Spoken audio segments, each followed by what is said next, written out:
ગુજરાતમાં હોળી પછી અચાનક જ ભયાનક ગરમીની શરૂઆત થઈ ગઈ એટલે ગરમી જે પ્રકારે વધી રહી છે એકદમ સ્કેલ તમે જુઓ કે હોળી પછી ધીરે ધીરે ગરમી વધતી હોય છે પણ અત્યારે અતિશય ગરમી પડી રહી છે અને હવામાન વિભાગ હવામાન નિષ્ણાંત બધાએ કહી દીધું છે કે આ ઉનાળો જે છે એ ખૂબ વધારે આકરો રહેવાનો છે। આ ઉનાળામાં અનેક હીટવેવ આવવાના છે અને હીટવેવની શરૂઆત પણ થઈ ગઈ છે। ગઈકાલે પણ ખૂબ ગરમી હતી, ઘણા બધા શહેરો એવા હતા કે જેમાં 41 ડિગ્રી ઉપર તાપમાન નોંધાયું હતું। આજે પણ હીટ વેવની અસર રહેવાની છે। ઘણા બધા શહેરો એવા છે કે જ્યાં 41ની ઉપર તાપમાન જવાનું છે। મિનિમમ અને મેક્સિમમ તાપમાન કેટલું રહેવાનું છે તમે ઘરની બહાર નીકળો એની પહેલાં તમે આ જોઈને નીકળજો કે તમારા વિસ્તારમાં કેટલી ગરમી પડવાની છે। અમદાવાદમાં મેક્સિમમ ટેમ્પરેચર 41.2 રહેવાનું છે, મિનિમમ ટેમ્પરેચર 23.1 રહેવાનું છે।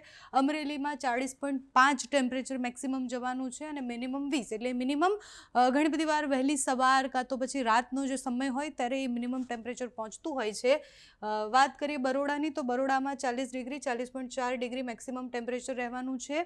ભાવનગરમાં 38.6 મેક્સિમમ ટેમ્પરેચર રહેવાનું છે એટલે આ જે મેક્સિમમ ટેમ્પરેચર છે એ બપોર સુધીમાં તો એ તમને એની ગરમીની અસરો દેખાતી થઈ જશે।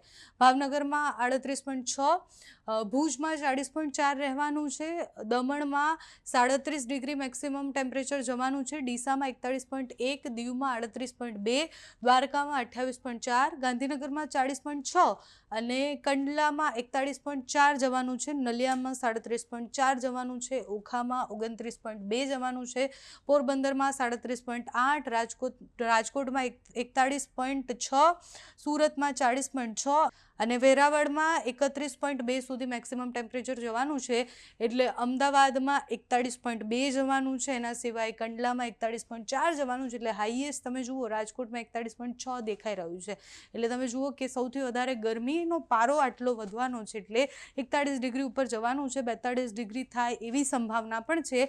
આ વખતે ઉનાળામાં 45 ડિગ્રી સુધી તાપમાન પહોંચી શકે છે।